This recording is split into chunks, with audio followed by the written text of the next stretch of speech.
Thank you, thank you. Ayun naman eh. Basta kung nabukan na mga followers, hindi ko makita yung nakamit ko na pag-ibig ng kailan ko na. Kaya masakit na siya. Bakit ganun? Maraming tao gumagamit at nagpapagamit upang hanganay makamit sa buhay. Gusto ay ihaw magpayaman ng lubos kahit merong kinakawawa.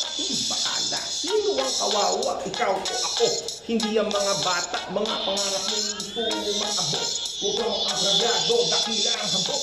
May gana ka pa, magalit sa ipaikuti mo ang utak mo at sino ang mali sa atin. At palawakin mo ang iyong kaisipan upang malaman mo ang mga dahilan sa di ko pagpapagat, sa di ko pagsakayo. Huwag mong daanin sa bugso ng damdamin mo.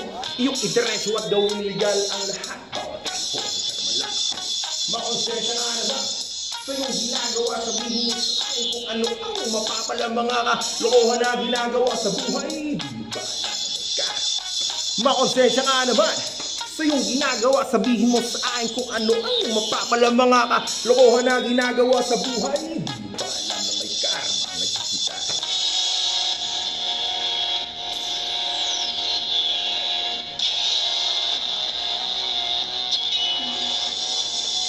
Sa sulok ng silid, ako ay nakaluhod. Pumapatak aluha, bababa sa aking tuhod.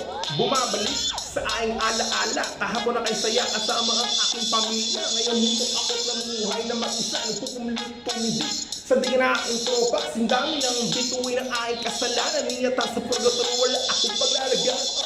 Sitay naman ang isip. Hindi ko may kubyat, hindi ko maiwaglit na pinag-aral ako. Sinihan ang paso ko, hindi pa man din bukas. Nauuna pa nga ako at kadalasan sa hapon. Susama na sa barkada, babae at toma. Ito ang napala, hindi ko malang init sitwasyon ng erpat ko. Na kumakayod kabayo, mabuhay lamang ako. Yeah, concentrate. Bacolod. Nalipay ako, kay natabo na. Doon sa ano ba lang ako nakakanta sa inyo at iba sa inyo tanan. That's why dalik na di kay sugurang tantanan.